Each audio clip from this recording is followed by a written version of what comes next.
I'm Jeremy Wiebe. I work for the Plett Foundation and the Center for Transnational Mennonite Studies here at the University of Winnipeg, where I also teach Mennonite history. This panel, titled Knowledge is Out of Place, Nature, Politics, and Art of the 1870s Migrants, brings together an intriguing set of papers, 4 papers, which I'm sure you are eager to hear. I will introduce our presenters in the order they will speak. After their presentations, there will be a brief question period. Royden Loewen is a senior scholar at the University of Winnipeg, where he served as chair in Mennonite studies for many years. His scholarly work has focused on Mennonite migrations in the Americas and global Mennonite environmental histories. The paper he will present stems from his Transnational Flows of Agricultural Knowledge project, funded by the Social Sciences and Humanities Research Council. Christopher Sundby is finishing his Master of Arts in Theological Studies at Regent College, Vancouver. His thesis research explores North American Anabaptist interpretations of Dietrich Bonhoeffer beginning in the 1950s. He is also wrapping up his work as a senior research assistant for the aforementioned Transnational Flows of Agricultural Knowledge project, focusing on oral history and newspaper research. His presentation today stems from an interest in radical politics and Mennonite history. Christopher lives in Vancouver's downtown east side, where he works as a community worker. Roland Sawatzky received his PhD in archaeology from Simon Fraser University in 2005 and joined the Manitoba Museum in 2011 after spending some years as curator at the Mennonite Heritage Village in Steinbach. He has taught anthropology courses at the University of Winnipeg and Canadian Mennonite University and has conducted archaeological excavations in West Africa and Manitoba. His research interests include the social meaning of material culture, domestic architecture, Mennonite history, and historical archaeology. At the Manitoba Museum, Roland is responsible for research and publications, artifact acquisitions, and exhibitions related to the settlement period and recent history in Manitoba. Nora Vosburg completed a PhD in German Applied Linguistics and Language Science at Penn State in 2020. Since then, she has been working as a visiting assistant professor at St. Olaf College, Minnesota, where she has taught across the curriculum in German and general education. Her research interests include cross-linguistic influence phenomena, language shift and maintenance, and the sociology of language and religion. She has worked on structural phenomena in language contact situations and socio-linguistic developments like the relationship between the language and faith in Mennonite immigrant communities in Kansas. Roy. Thanks, Jeremy. In the April 1882 issue of the Mennonitische Rundschau, farmer Peter Wiens of Rhineland, Manitoba, published an article with a titillating title of Something for the Farmer. The short, pithy article can outline 5 general principles of agriculture in Manitoba.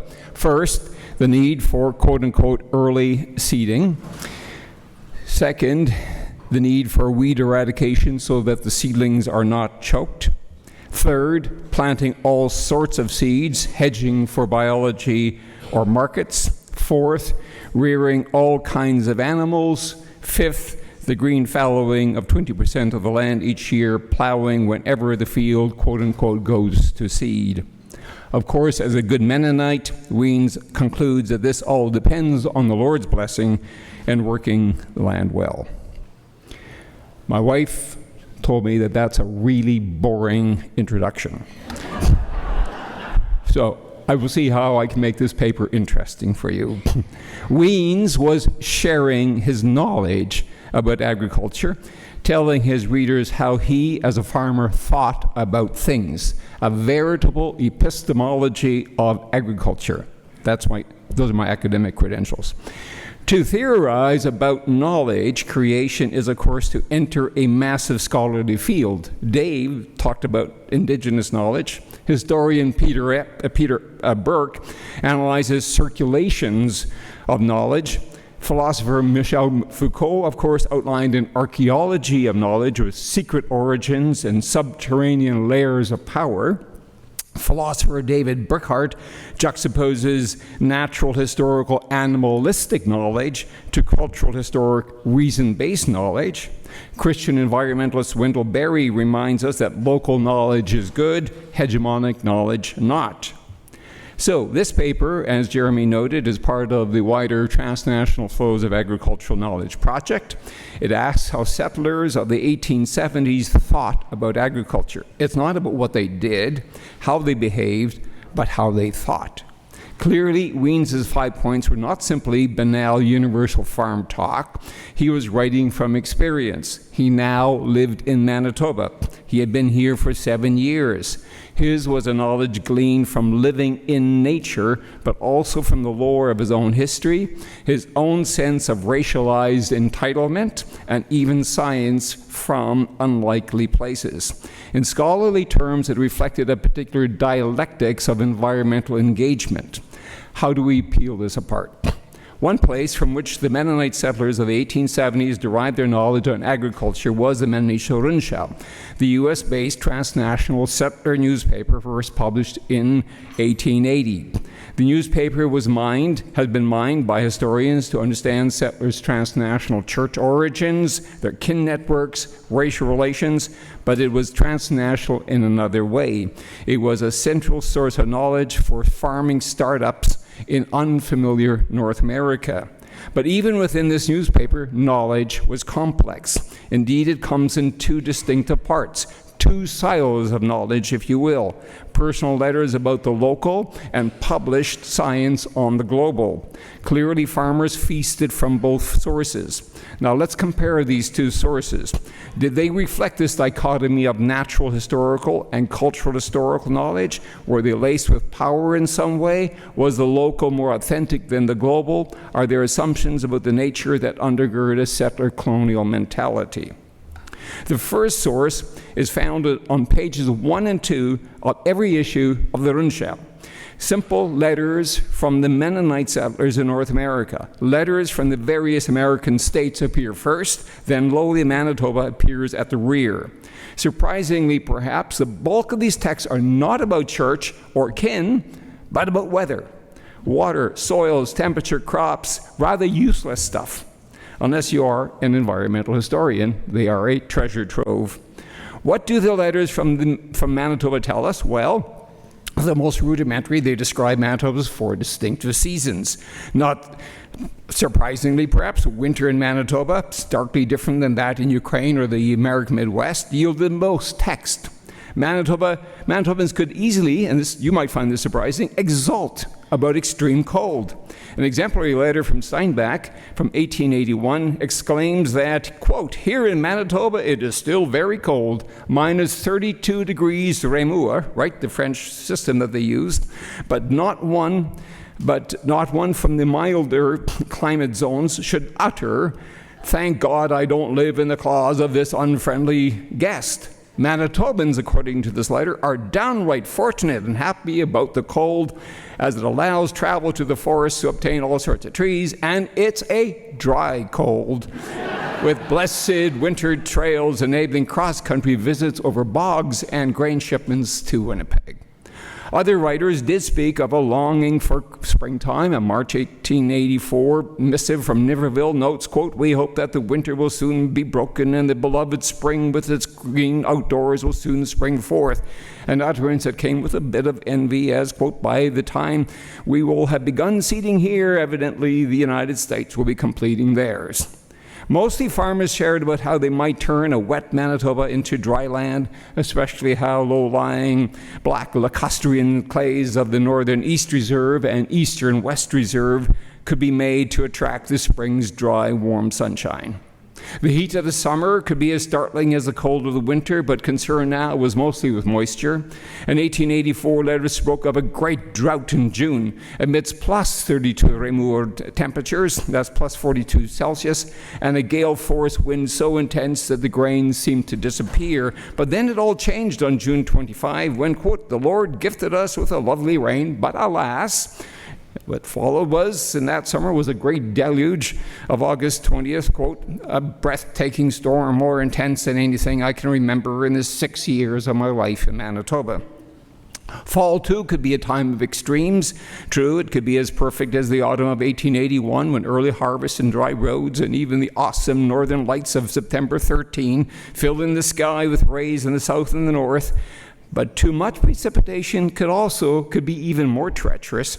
An 1884 letter spoke of, quote, "becoming quite restless in spirit when saturated soft ground and unending pouring rain ruined wet uncut grain and soaked stook still in the field. Only a good Indian summer, written out in English, could save the day."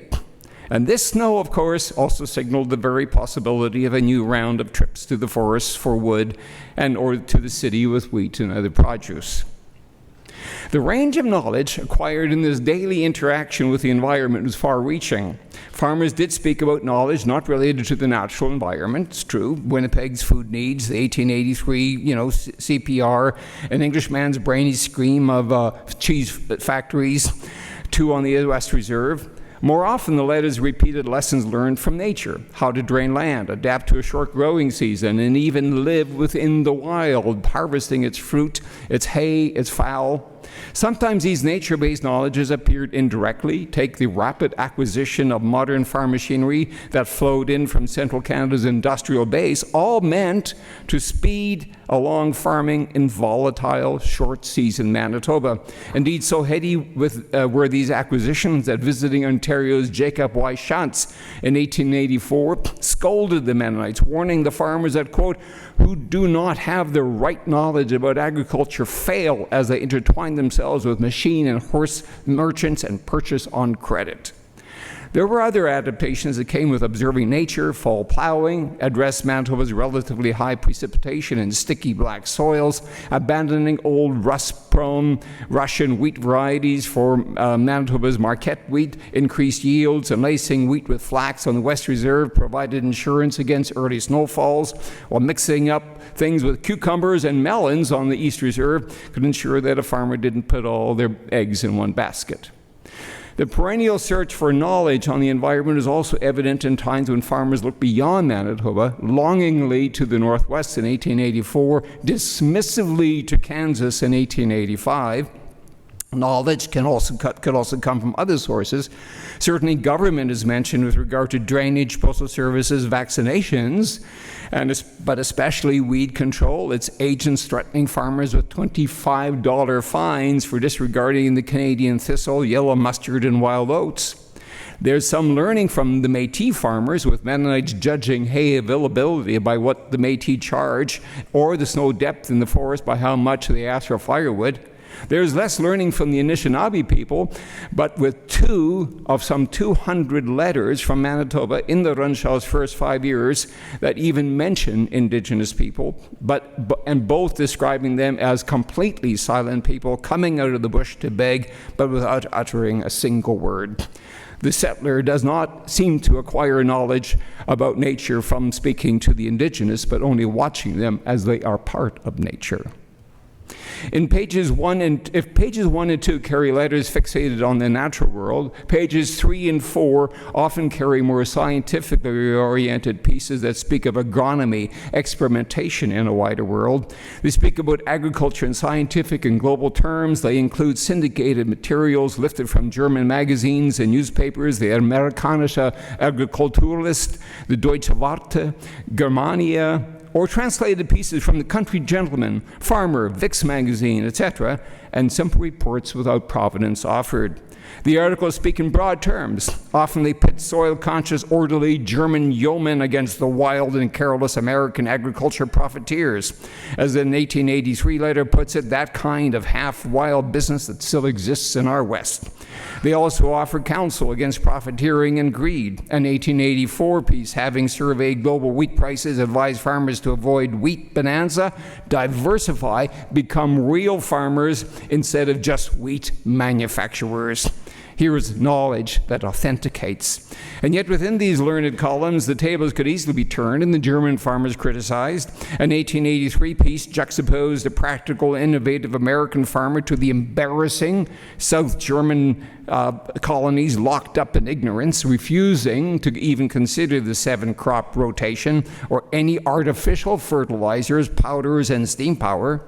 One piece from 1885 heralded indigenous knowledge, for example, gifting the broadleaf plantain to the palefaces who did nothing but return the favor with infusions of burdock and great nettle. But word from Eastern Europe could herald Mennonite farmers in particular as scientifically oriented farmers par excellence. One lengthy, multiple pages, 1885 article reported on a complex 4-year experiment comparing an enlightened green fallow of reduced tillage and incorporation of animals over black fallow, Johan Corney's invention, remember, that actually increased weeds and reduced wheat yields.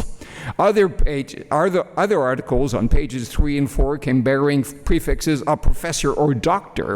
In 1889, Professor R. Buller defended science per se as increasing yields. In the same year, Dr. E. Werner, not our Dr. Werner, an engineer nonetheless, calculated effective irrigation systems. Again, authentication.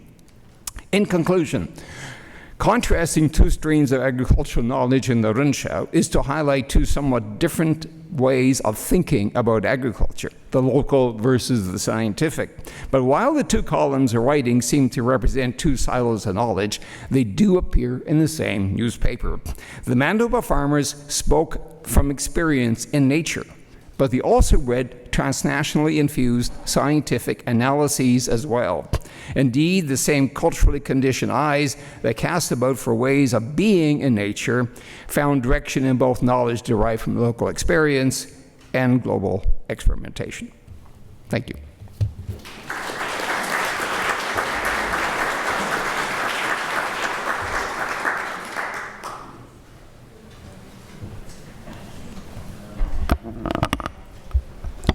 Good morning, everybody. Thank you, Ben, and everybody else for having me, and Elder Dave Scott for sharing this morning. I'm happy to be back in Winnipeg. I'm one of the outsiders who loves the city, and I did my undergrad at the University of Winnipeg, so it feels like coming home in a way. On September 24th, 1897, the Manitoba Morning Free Press printed a column titled "A Prince in Exile," which announced the arrival of a gentleman, Prince Peter Alexievich Kropotkin, a man distinguished by his political and literary career. In fact, Kropotkin was one of the most famous anarchists in the world and had just returned to Winnipeg after visiting the Mennonite West Reserve. Once back in Winnipeg, a reporter from the Winnipeg Daily Tribune asked Kropotkin, quote, "What do you think of the condition of affairs in Canada?" To which he replied, quote, "You too have need of reform. You have poverty here. However, in the Mennonite settlement, I have found the people prosperous and contented." After returning to London, he published his views on Canada, including his visit with the Mennonites. This talk will first contextualize Kropotkin's visit as an extension of years of arguing that Anabaptism began as a proto-anarchic movement. Second, I explore the irony that the great anti-statist anarchist met with Heinrich H. Ewart, viewed by more conservative Mennonites as colluding with the state on Mennonite education. Third, I attempt to explain Kropotkin's comment that at Gretna, quote, "Tolstoy's name is a subject of deep reverence."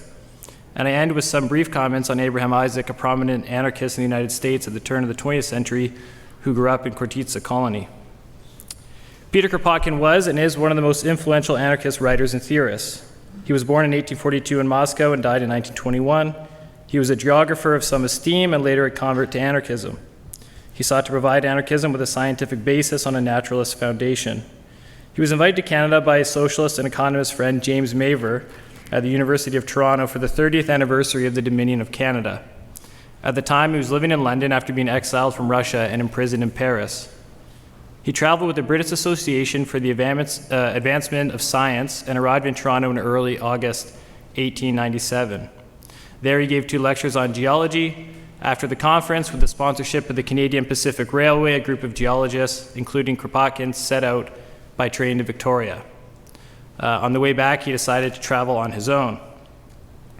The Manitoba Morning Free Press notes that the trip back to Winnipeg was completed by a 30-mile drive from Winkler across the Mennonite Reserve to Gretna, where the normal school conducted by the colony and maintained without government aid was visited. A convention attended by about 30 Mennonite teachers was in session, and many interesting facts concerning the working of the school and colony were obtained by the visitors from Professor H.H. Ewart and Mayor Erdman Penner. Prince Kropotkin's interviews with his former countrymen were as greatly appreciated by him as by those whom he met. From Kropotkin's trip to Canada, he wrote several essays for a leading British publication. In one essay, his visit with the Mennonites received a 2-page glowing review. Published in 1898, the essay, Some of the Resources of Canada, describes Canada in often romantic terms, as Kropotkin experienced it, including several detailed geographic descriptions. He also observes, quote, "The boundless prairies, with their Indian population slowly dying out, is a mute reproach to our present civilization." He describes, quote, "Manitoba wheat is some of the best in the world," and comments that there are, quote, "a considerable number of Mennonites, originally Dutch, who came to Canada from southeast Russia in 1874 to 78, when obligatory military service was enforced upon them." He mentions how prosperous Mennonites are and the way they set up their villages and how it brought Kropotkin back to Russia.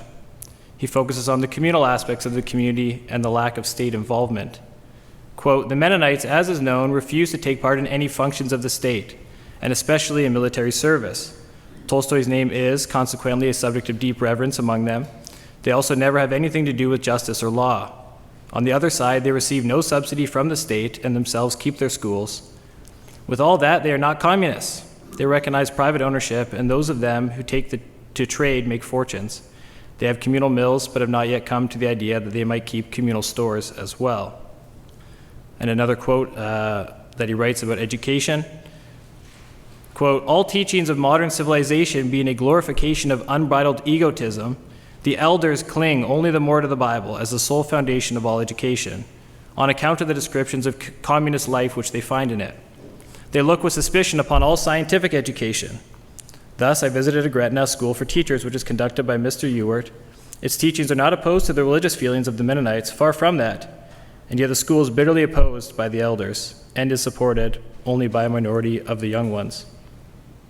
Once this was published in March 1898, the Mennonitische Rundschau in May published some translated excerpts and favorably mentioned Kropotkin's visit, which apparently was well known.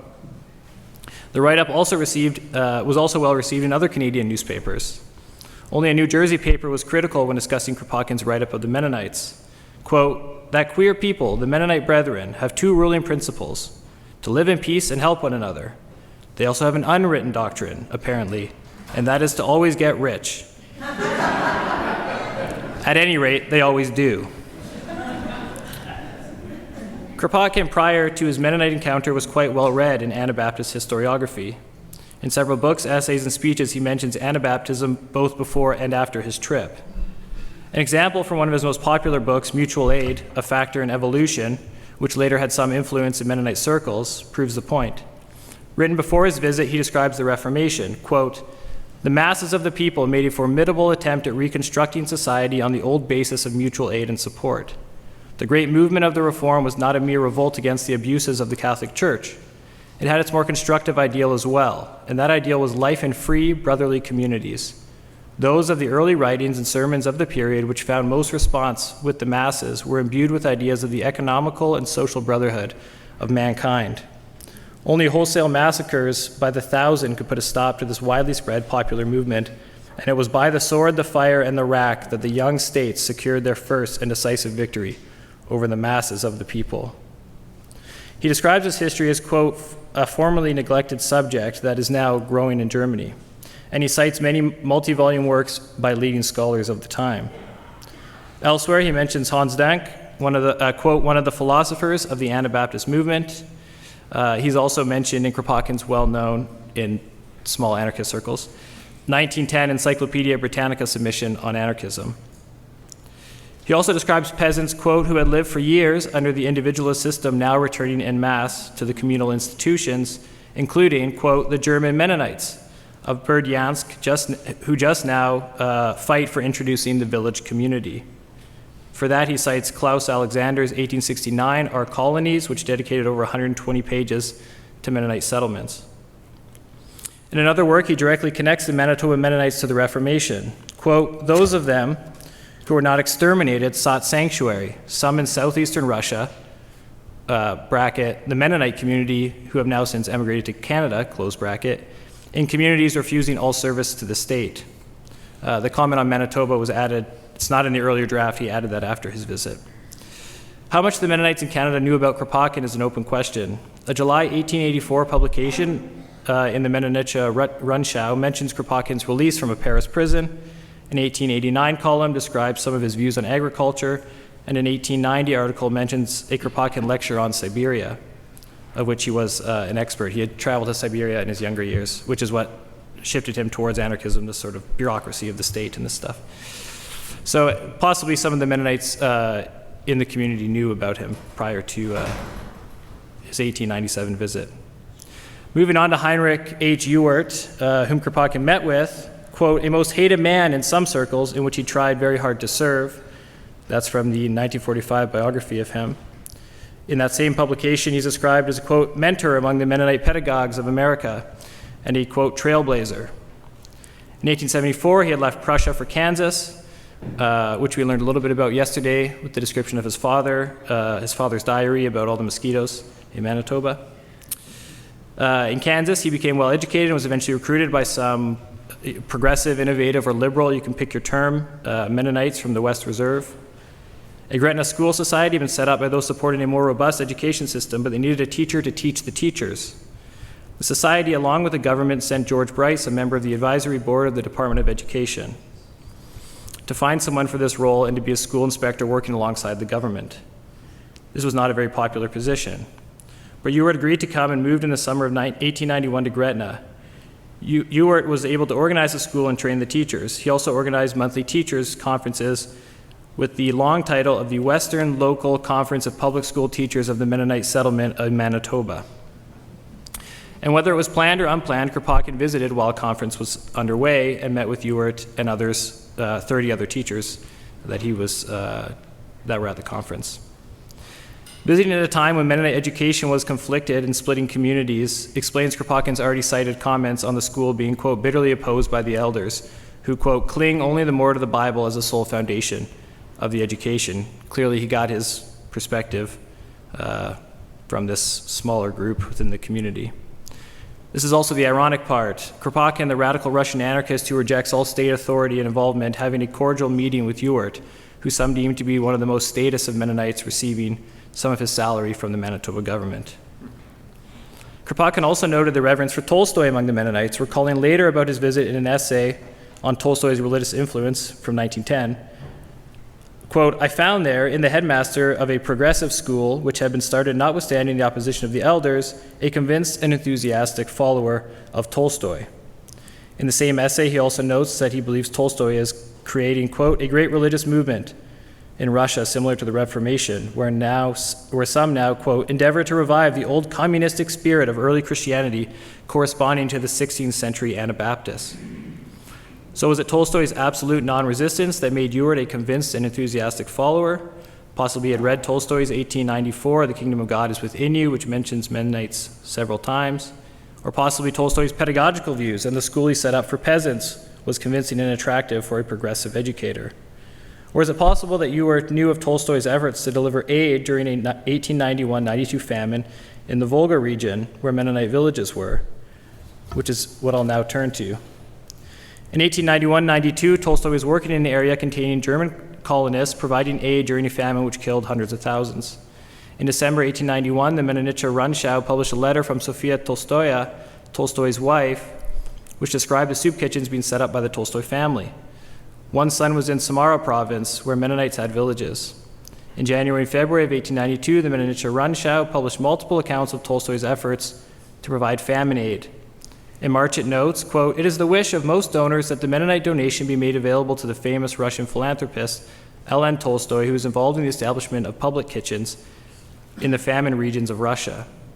In April, a notice was published that the money arrived via a Quaker. A May article states, quote, "A whole legend has already been created about Count Tolstoy's activity in the Russian emergency areas."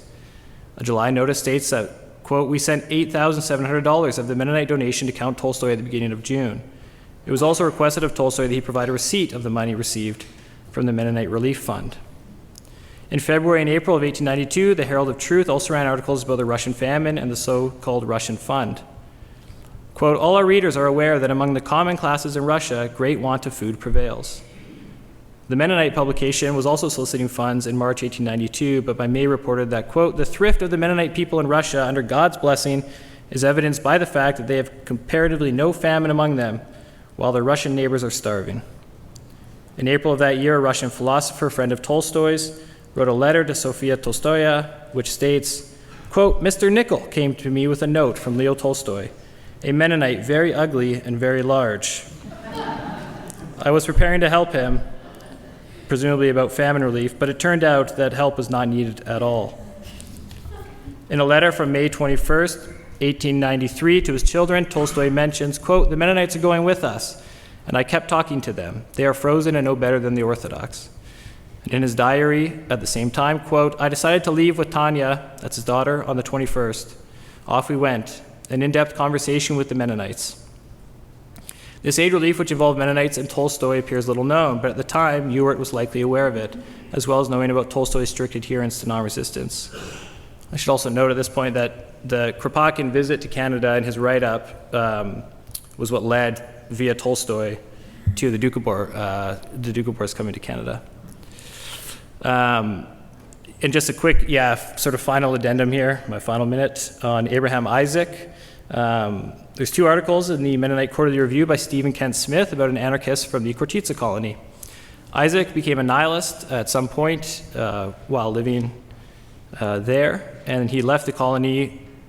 You should read the longer articles, it's very fascinating. Anyways, and moved to Odessa with his wife Mary. After needing to flee Odessa for anti-state activities, he headed for Rio de Janeiro and eventually arrived in 1890 in Portland and began publishing a radical magazine, The Firebrand.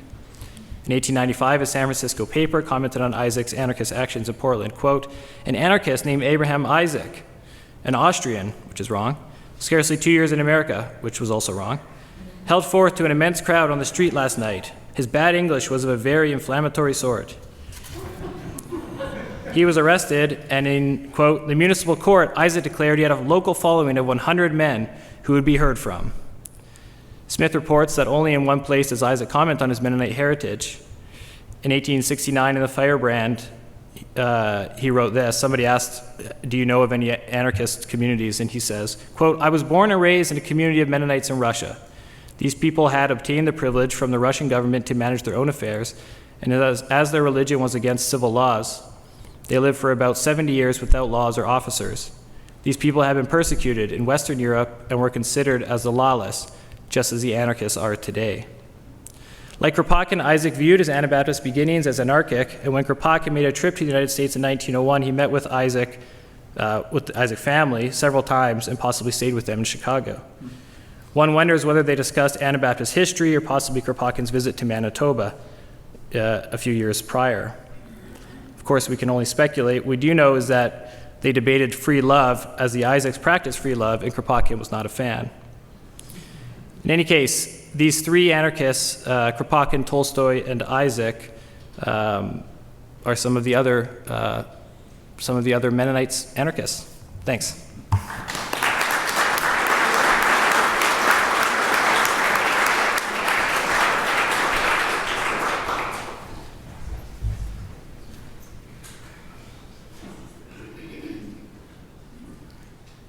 Oh. All right. Hi. Thanks for having me here today. I have been a curator for over 20 years and an anthropologist and archaeologist for 30, and this will be a very visual anthropological presentation. And it's really based on years of thinking deeply and widely about material culture and Mennonites. Mennonites arriving in Manitoba in the 1870s brought with them numerous material creative traditions, including architecture, fashion design, calligraphy and text illumination, carpentry, culinary arts, and so on. Oh, and I want to say, please don't watch me. Look at the slides. There's going to be a lot up there, and we've got a lot to go through, and I hope a lot of them are quite beautiful. My purpose this morning is to illuminate the ways in which these creations were tied to social preoccupations in Mennonite villages used to buttress social structures. I want to move beyond the limited concept of Mennonite art and design as folk art. And finally, I will explain the end of these traditions and why they effectively died all about the same time in the early 20th century, just while a few new artistic traditions arose. Let me briefly begin with the disappointments of the folk art paradigm. Folk art as a concept was established in the late 19th and early 20th centuries to essentialize the particular traditions of European and North American populations in an attempt to define and create boundaries for national and ethnic characteristics. It was art of the people, das Volk, bound to the history of nationalism. This is the new Museum of Ethnography in Budapest. It's fantastic, it's huge. I haven't been there yet, I want to. But look carefully at the image in the top left, the central ethnic family items surrounded by protective spears. And if you have ever wondered what Viktor Orban is thinking, this is really a picture of his brain.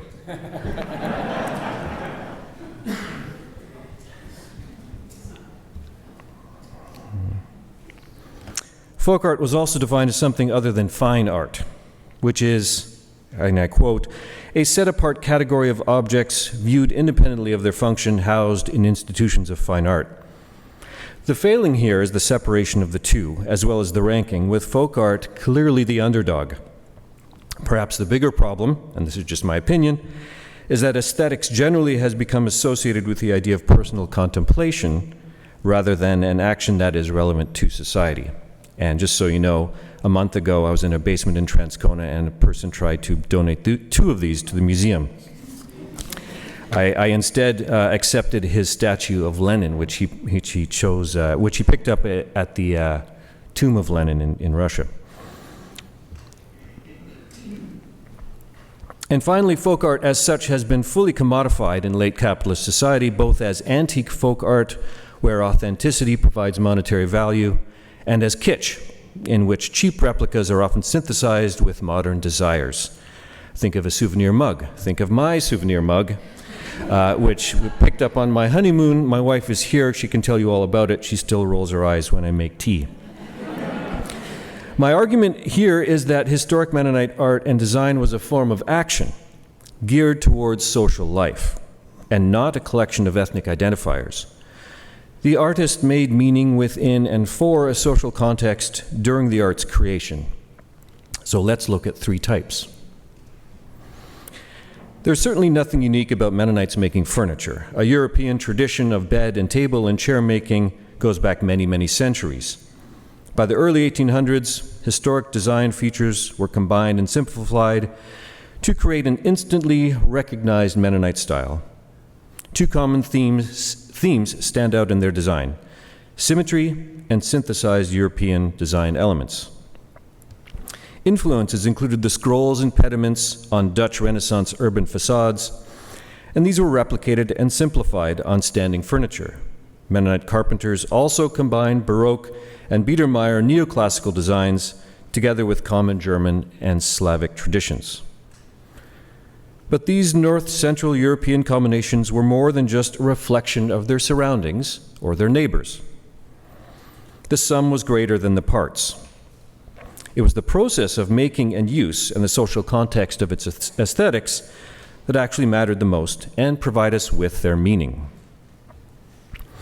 Mennonite furniture was valued because a well-built piece took a long time to make, that is, labor hours.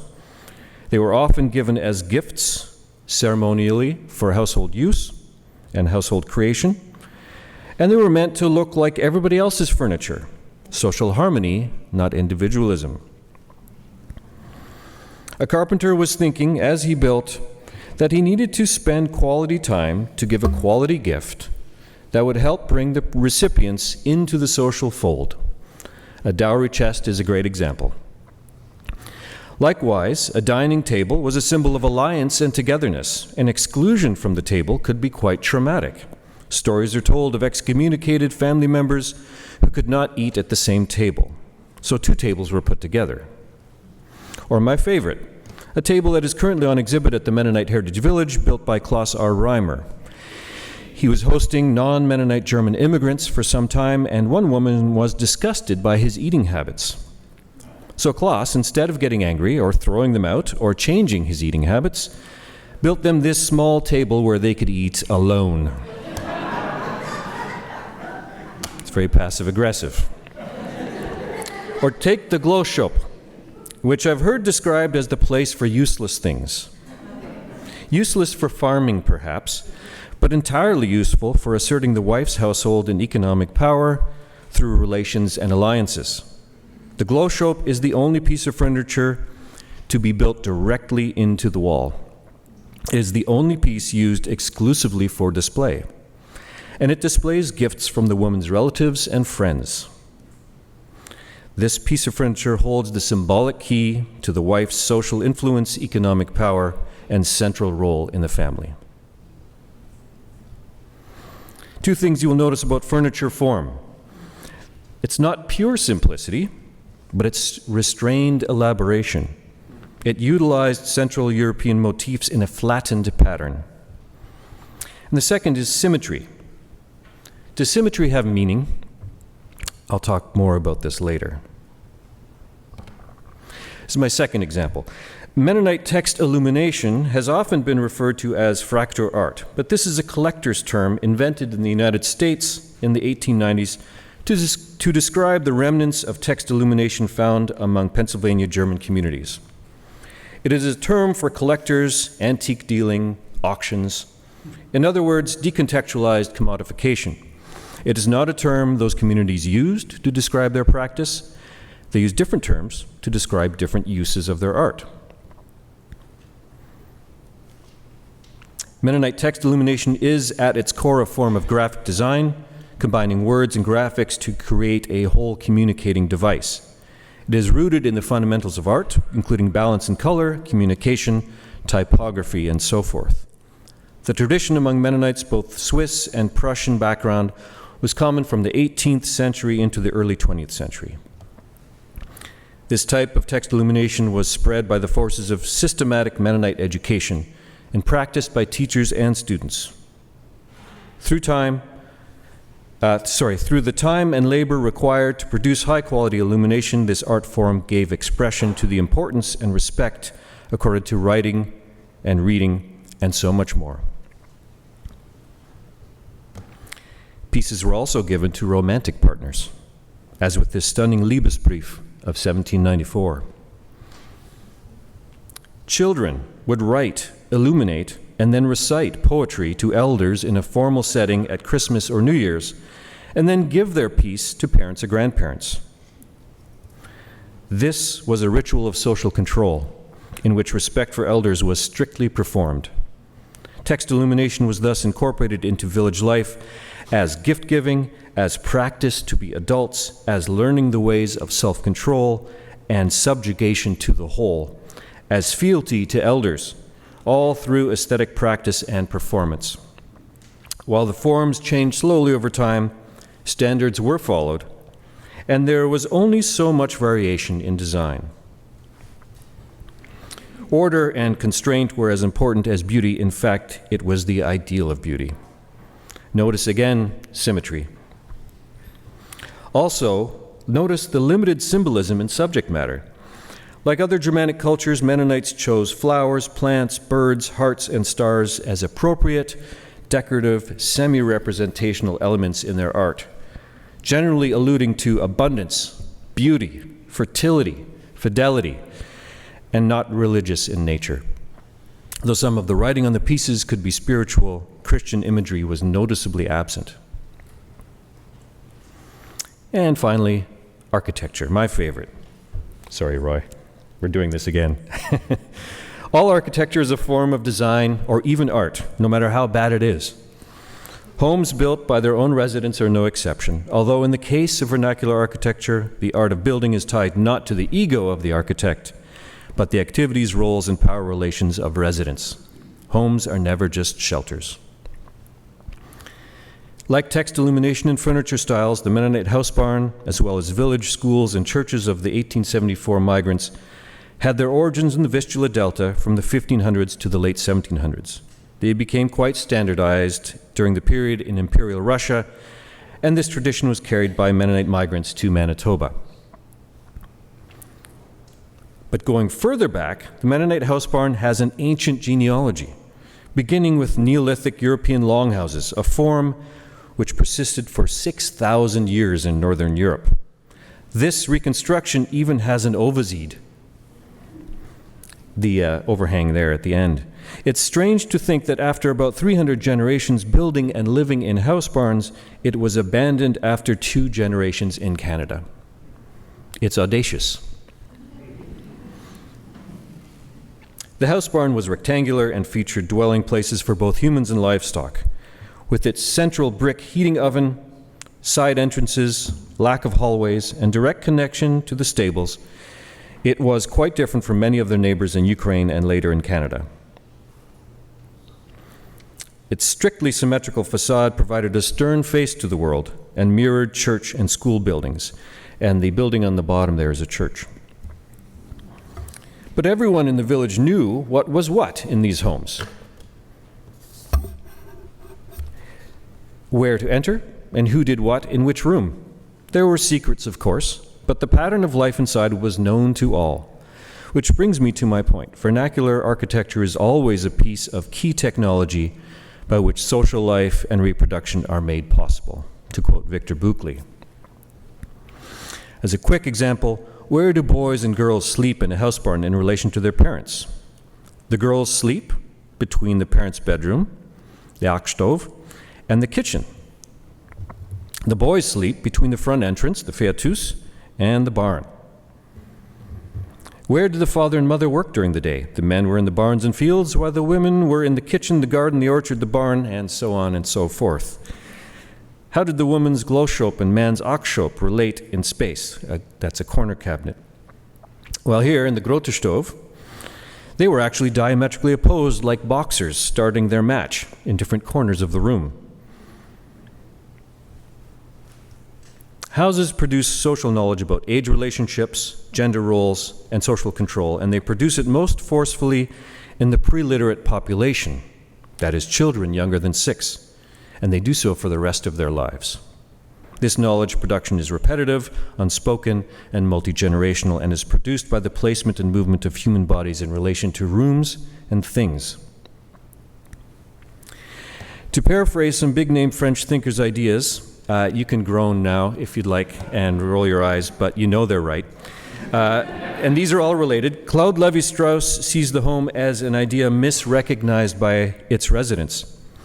It's more than a cozy family dwelling. It negotiates, relieves, and overcomes tensions in the family and thus society.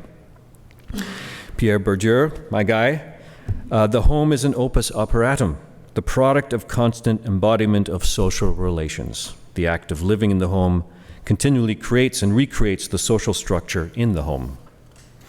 And finally, Michel Foucault, home is a disciplinary space where the body and its activities are constantly monitored by others and judged appropriately. In other words, the house barn was designed to create good Mennonite villagers, not just shelter random people. The house barn was not designed for privacy or contemplation or relaxation. You can't do that with 12 people. Or personal identity formation. That's what today's homes are for. So, some conclusions. Furniture, text illumination, and house barn architecture fit into a holistic approach to design and society. Each functioned in the context of the recreation of social structures. What was beautiful was also useful for the creation of good villagers, as art and design encompassed concepts of belief, education, gender, family, and labor. Each art type was meant to conform to social norms, though providing room for individual creativity and talent within strict bounds. art and design was not meant to distinguish the individual, but to incorporate the individual. Much of this art was symmetrical in its most basic form, and symmetry is often associated with would-be egalitarian societies, from the smallest to the most totalitarian. Symmetrical forms are easy to recognize and remember, and they provide predictability and a sense of daily order. Perhaps this was important for a close-knit society committed to non-resistance, rote learning, and high levels of conformity. Why are all these forms dead? All three collapsed between 1900 and 1930. By 1930, people were buying furniture, buying New Year's cards, buying and building different house types. Purchasing power replaced labor hours as a signifier of worth. It also mirrored the material culture of the highest social class on the prairies, the English.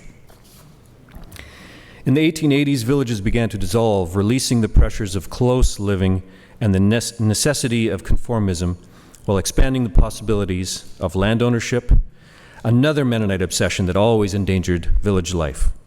By 1900, land was expensive, and the ability to engage fully and politically in an open capitalist market became paramount. In the 1920s, the most traditionalist villagers fled to Mexico and Paraguay, taking some of these art practices with them. The successful adaptation of remaining Mennonites to Canadian life and markets resulted in the abandonment of artistic forms that no longer served a social function, because that society had already changed irrevocably. And finally, my last slide, at the same time, new art forms did arise. Mennonite village photography and elaborate floor painting both began in the first 2 decades of the 20th century. Both were more personal and individualistic in output than the earlier forms, but still performed social functions and allowed a new generation of artists an outlet for creativity and beauty within socially accepted norms. Thank you.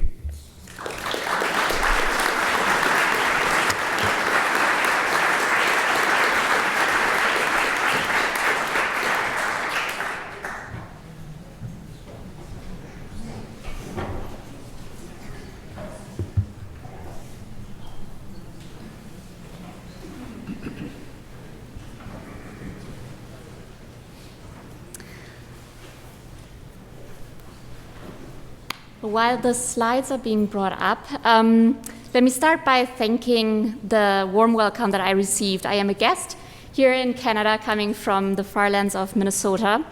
I am also a guest in the Mennonite world, and I am also not a historian.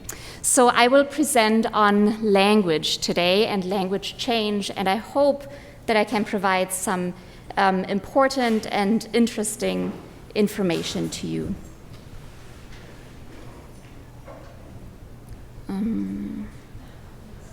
Okay. So the goal of today is that I would like to address specific developments of some Mexican Mennonites. I only will represent a small portion of the group, and address developments on social changes in that community, shift in spiritual orientation, and also shift in language use and attitudes towards the communal languages, knowing that all of these three parts are really intricately related. All of what I present today is based on oral history interviews with people from Kansas who we met in 2016 and 17. And at the end, I hope to show that this shift is really embedded in verticalization processes where communal structures changed overall. I will not talk about these movements because we have seen excellent presentations, including the documentary last night. But I do want to say that I go from Canada down to Mexico, where a fairly large group of Mennonites migrated in 1922 and then came just across the border to the US in the 70s. So about 10,000 Mennonites migrated to Mexico. We already talked about the privileges that were granted in different places, and we see something similar that happened here by President Obregón Salido, who granted rights of autonomous schooling and self-governance. Today, Kaufmann estimates 40,000 Plotich-speaking Russian Mennonites in Mexico, mainly concentrated in the north in the department of Chihuahua. We see a historical pattern of triglossia, or a divide of languages by functions in the society. The H or high variety, or the Hagiolect, the variety used for religious purposes, shifted from Dutch to High German or Mennonite High German. The L variety, or the communal everyday language, is Plotich, and then the external varieties shifted depending on the surrounding majority languages. Importantly, I want to point out that this pattern maintained or pertained in Mexico and really shows a long historical tradition.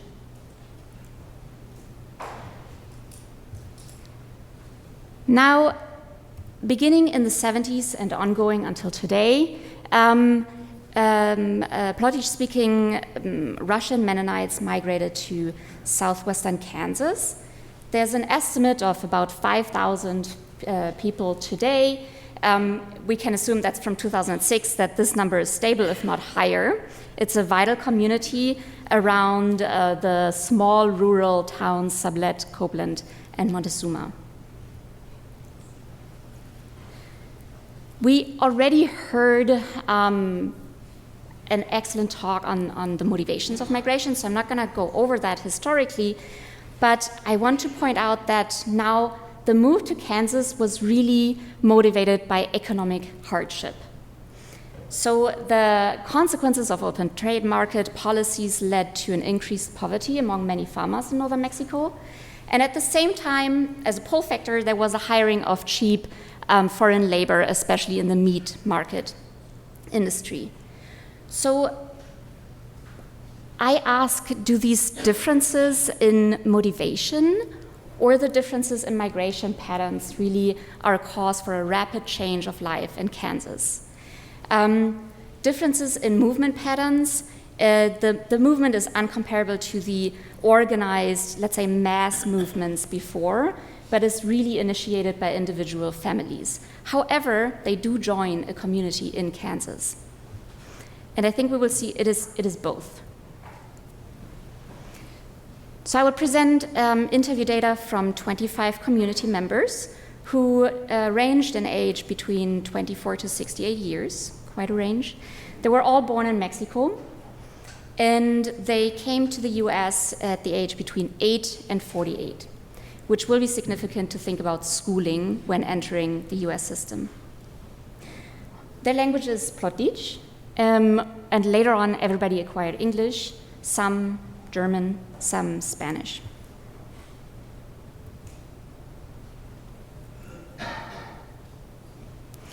Just to start with a coarse comparison between Mexico and Kansas Mennonite settlements.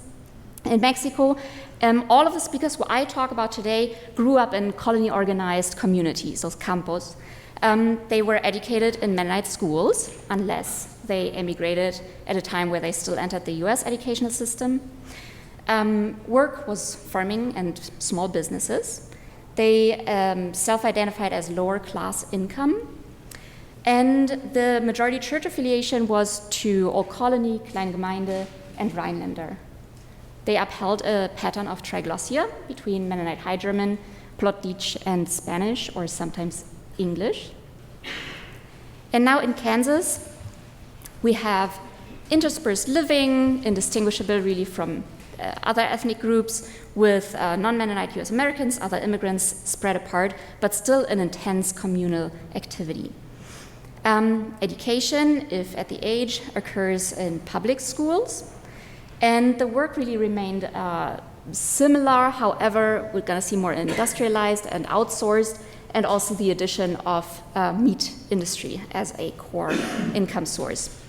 Also slightly elevated level of income, and now a shift in church affiliation towards the majority of people going to Mennonite Central Conference churches. We also observe a loss of this compartmentalization of languages, where Plotich and English are still the core languages, but not separated into different sectors or domains of life.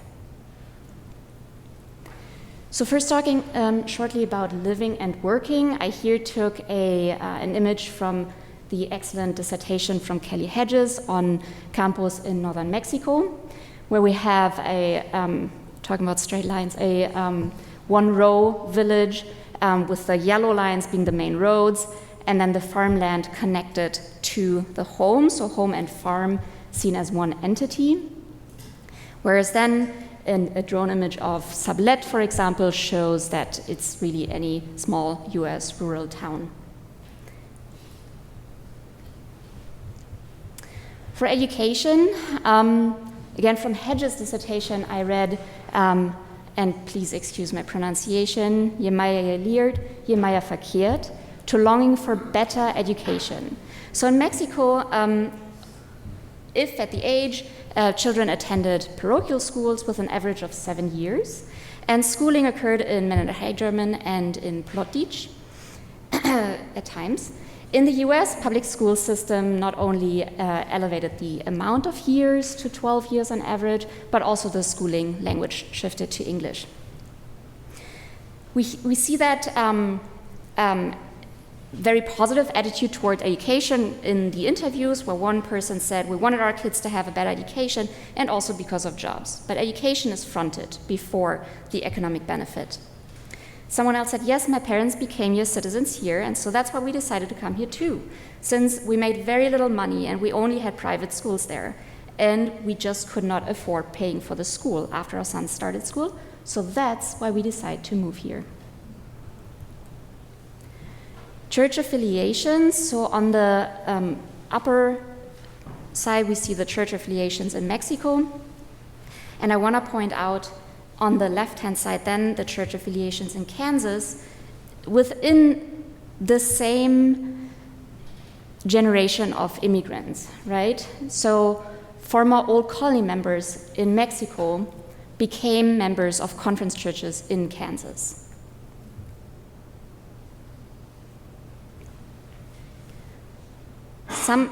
We heard a lot of comments about this change that really addressed three things: the clothing, or the dress code with head covering, dresses, the color black for Mexico, and then in Kansas, none. The relationship to scripture through sermon, reading, singing the long wise, and then reciting and copying, versus in Kansas, focus on sermon, reading, singing with a band, and then the discussion and interpretation in Bible studies. And then again, the switch in language from Mennonite High German and Plotitsch to English and Plotitsch if guest pastors are invited. We asked, do you remember what drew you to the Gospel Mennonite Church here, or the Emmanuel Mennonite Church back then? Two local churches. One person says, one was like the head covering. The other church had a head covering. I didn't want to use that anymore, so we just felt like we were more comfortable here. Someone else said it was the beliefs, kind of. They were pretty strict over there with their laws, or like their self-made laws and stuff. And ever since we found the truth in the Bible or whatever, we decided to go somewhere where we could agree with what we were teaching. So I just want to point out very deliberate, acute observations, right? More on church and language. We asked, was it a transition for you to go from German service to English service, which I perceive as a significant change. And someone said it was not a big transition. We totally accept the English, because my girls can understand the English better than the whole High German, because they do not speak High German. Laughs might be also an important. Someone else said, and I remember I couldn't even understand the High German until I was 10 years old. It was a totally different language. I couldn't even understand it, and I had gone to school since I was 6, and then until 10. It was just I didn't know what we were reading actually were stories, and that it actually meant something.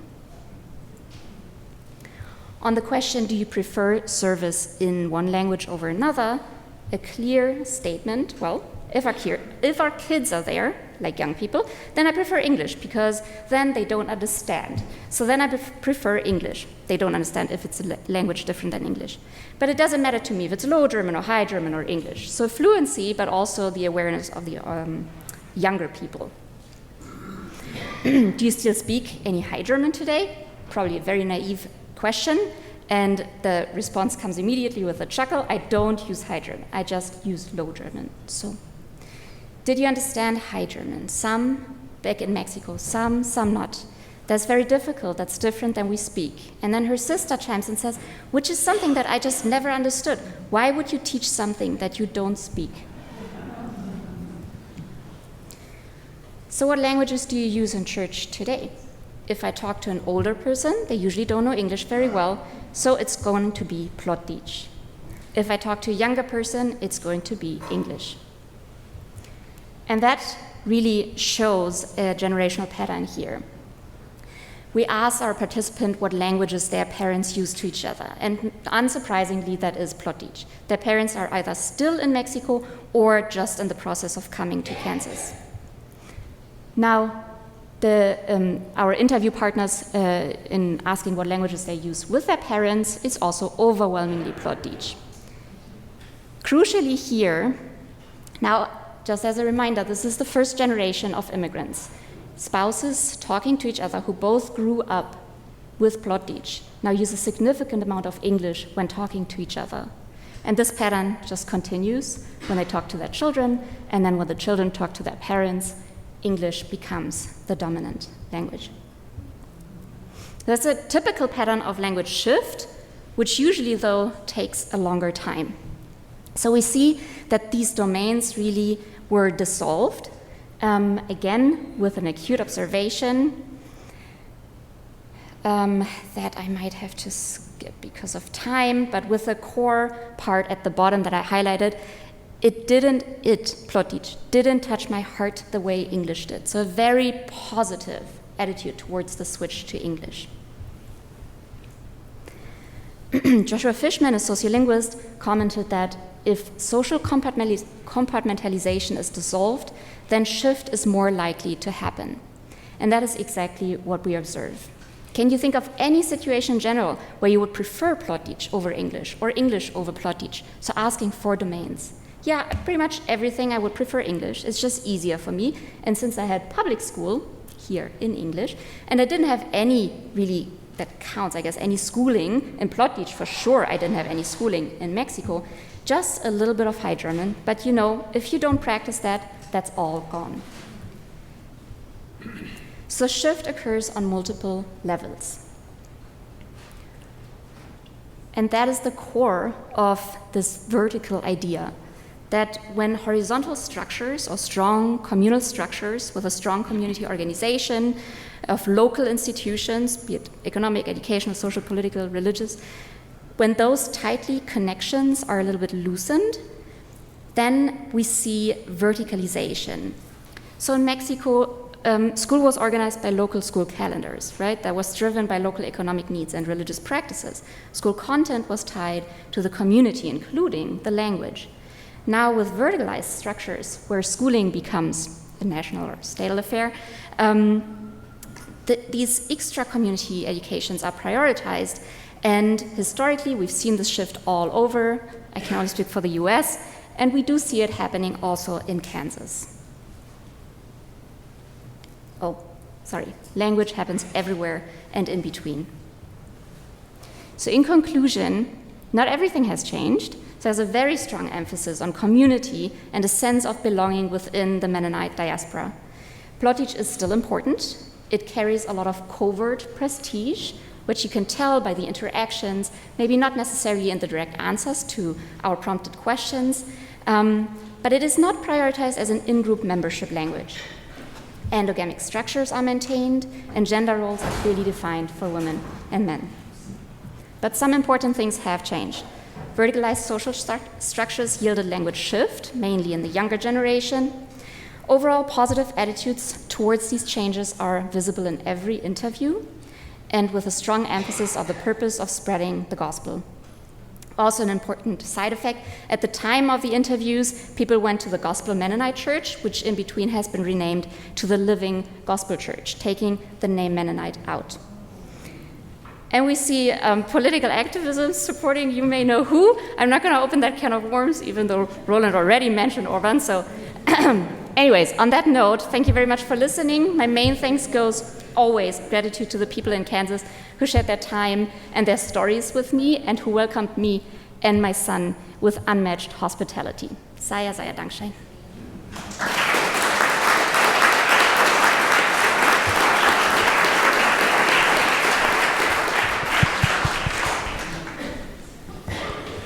Thank you to all four of our presenters for a stimulating panel. We have some time now for questions. Ben has given us permission to go a little bit into the lunch break, which was already, which was a bit long. So, yeah, Ben's down here with a microphone. Aileen has a question, I see, and Michaela is upstairs. Thank you. Thank you to the panelists for wonderful presentations. I have two questions. My first question is for Roy and Chris, and I'm wondering if you both use the Rundschau as a key source in constructing your arguments. I'm wondering if you can both reflect on the limitations of the Rundschau as a source, and I know that Roy is going to roll his eyes at this question, but I'm still going to pose it, in terms of where it's being printed, its circulation, also maybe the priorities of the editor of the Rundschau, speaking as an editor of a magazine. I know how some of these things work, and so maybe if you could reflect a bit on what that using that particular source, what kind of limitations, or how it might illuminate certain themes that we won't see in other types of sources. And my other question is for Roland, and this had to do with photography, and I know you're an expert in this area too, so I'm wondering if you could maybe elaborate on the role of photography in the Manitoba communities, and I'm especially thinking about this because we already see in the 1860s the use of photography in Imperial Russia, in communities. It's very small, but we have photographs, and so yet this delay is quite significant. It's really only coming in, you said, in like 1900 into these Manitoba communities. So could you maybe explain a bit about that? You first. I don't have the specific, subscription list for the Mennonites of Manitoba for the Rundschau. I don't know whether it exists. So the Rundschau is based in the U.S. It is a settler paper, right? So this is kind of a self-selecting group of people that write. So they're curious about their brothers and sisters in Kansas, Nebraska, and back home. So it becomes that kind of diasporic paper. It is not a confessional paper at this point. Later on, the Rundschau becomes a Mennonite Brethren paper when it is moved to Winnipeg in about 1920. So it invites, in fact, that curiosity about your environment. So the Kansas people are writing into the diaspora, talking about making good in Kansas, and of course they're boosting their environment just as the Manitobans are boosting theirs, and it's either boosting your environment or decrying how horrible it is to solicit sympathy in the far-flung places. Who reads the Rundschau is a good question. I mean, the letters from Manitoba are constantly begging for more information from their kin out there, and they're describing how the Rundschau comes. One guy writes elaborately about how it arrives in Winnipeg by train on Saturday, then has to wait for a wagon on Monday to take it through to the East Reserve, and so he gets it like 5 days after everybody else does. But there's a certain sort of enthusiastic desire for knowledge, and it is settler knowledge that they want, not confessional. And there's kin stuff too, for sure, but there's also a lot of letter writing that occurs that might attend to the kin kind of connections. I asked Roy yesterday if it was a decent source, and he said yes, so I ran with it. But Chris works for me. yeah, I mean, it was the only spot that I found actually a Mennonite comment about Kropotkin's visit. So there was nothing else really. I need to the teacher conferences that happened every month. Minutes were kept from those. And so it's possible that somewhere in an archive there's minutes from that meeting from the Mennonite side that I think would be a really interesting source to find. as for the famine stuff in Tolstoy and using it as a source, yeah, I think it's spotty in that sense where I don't know if the Manitoba Mennonites were reading it diligently. All the money that was donated, I think, came from the U.S.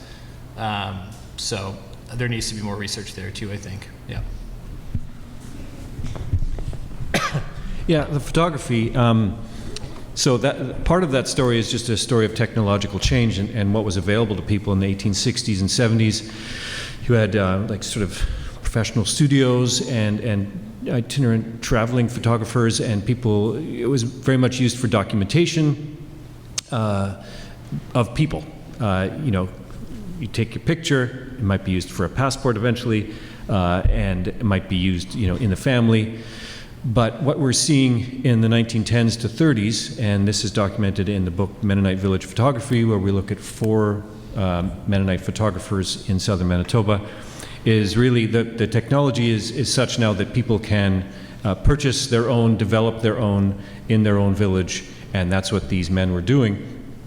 And it's a very different kind of photography. They're still doing that kind of documentation, but you're seeing different kinds of things as well. You're seeing people running, you're seeing people hunting, you're seeing pets, animals. It's a totally different way of looking at it. And you can see they're experimenting with the art form in these plates. And there's great examples at the Mennonite Heritage Archives and the Heritage Village of some early glass plates and later film as well.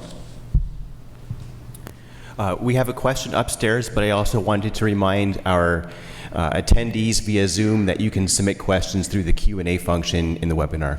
So upstairs. Hello, I have a question for Roland as well.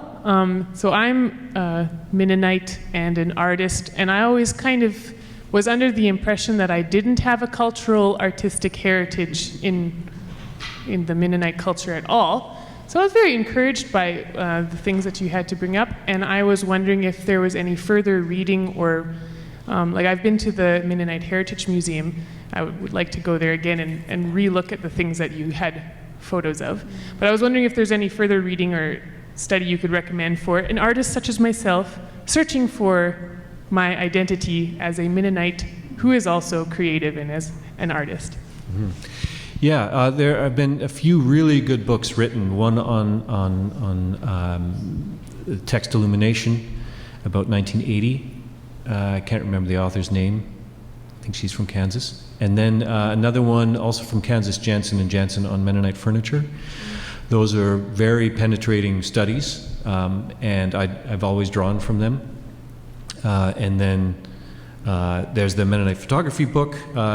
Marguerite Cron has done a bunch of work on the, as you probably know, on the Mennonite floor paintings, which is excellent. And we're hoping to publish something on that in an academic sense sometime in the next year or two. And then I've written about Mennonite house barns a lot, too much. Yeah. And, but it's interesting because a lot of Mennonites say that, Mennonites have no aesthetic. There was no aesthetic. They were too simple. Everything was just green. That lime green, they painted everything in the 40s. Right. That's after this stuff disappears. It gets just washed out during the Depression and World War II. And then they are fully into mainstream society and following those lines. And there's a real gap there, unfortunately, that it's a loss of memory, loss of cultural memory, in a sense. And they were doing things that were so bright, so multicolored, and we've forgotten about that ourselves that way. And some of the colors they used in the architecture too, like electric blue, almost purple material. It's fantastic. So I encourage everybody to try and rediscover that material. Those floor paintings are a great place to start because women were designing these. They were painting them 4 or 5 colors per floor, a different design for each room. I mean, they were psychedelic on some level. I don't know what they were thinking. It's great though. I think Nora might be able to comment on this question too, because the old colony in the diaspora.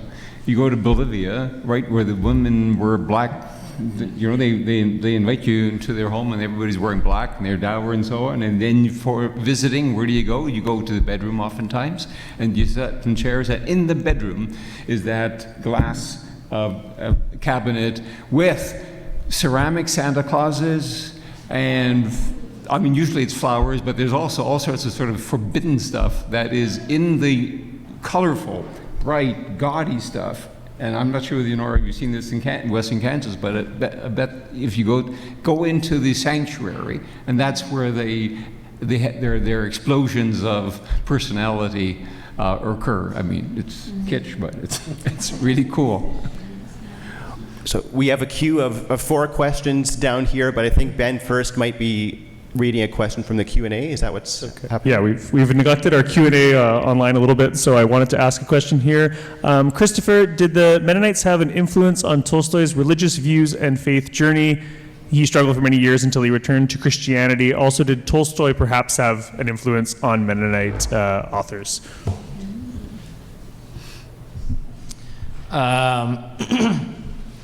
To the first part, I don't think in his own conversion or his commitment to non-resistance, in his sort of spiritual memoir, he doesn't mention the Mennonites at all, which is what brought him back to a certain type of Christianity, a non-resistant Christianity.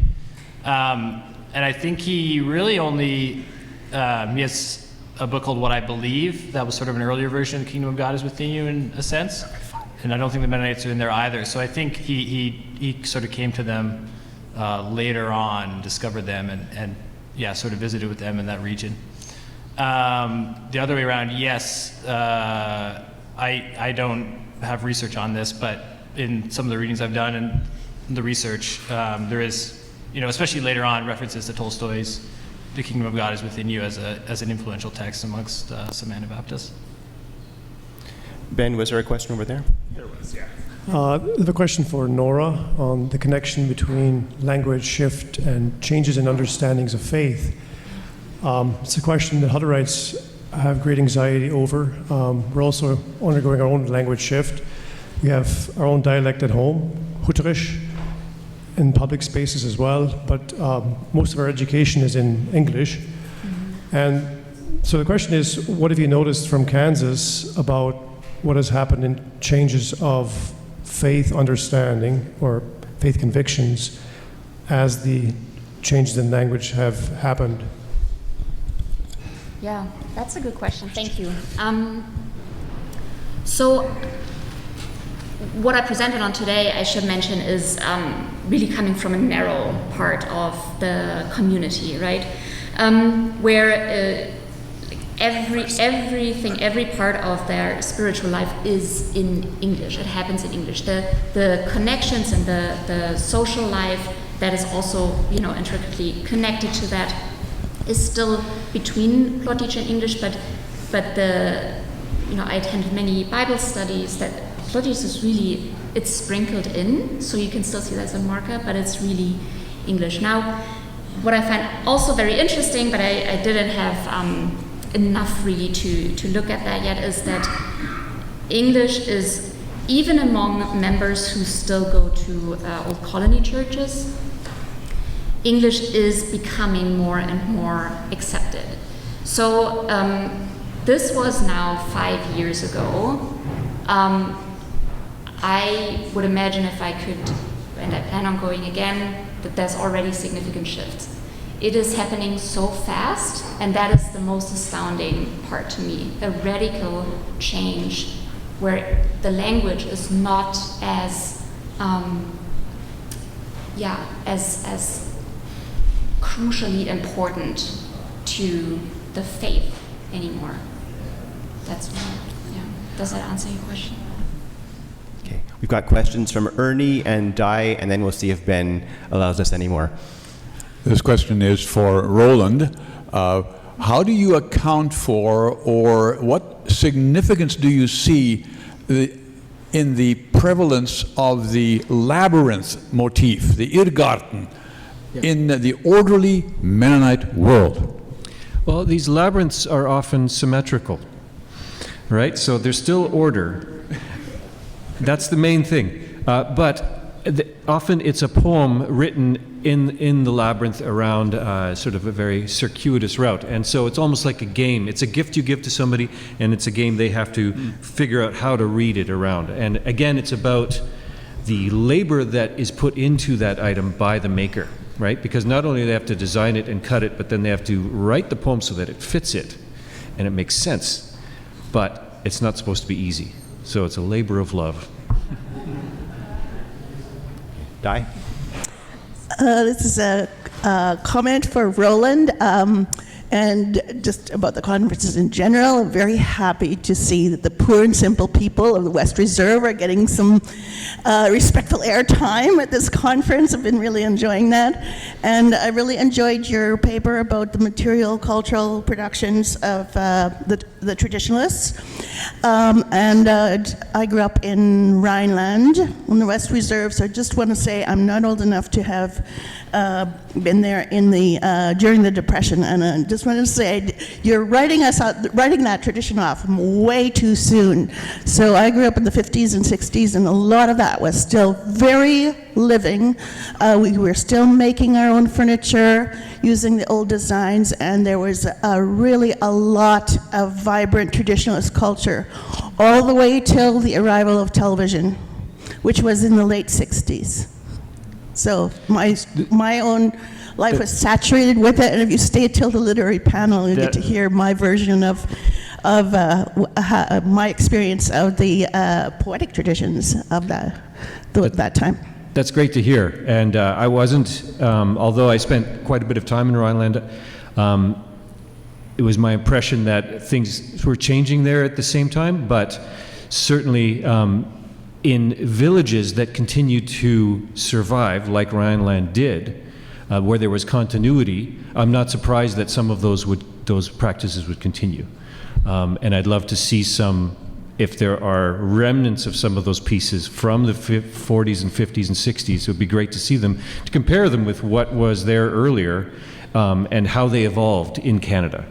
But from my experience in the archives and everything, after 1920, 30, I'm not seeing anything anymore, and so that's where that comes from. But yes, great.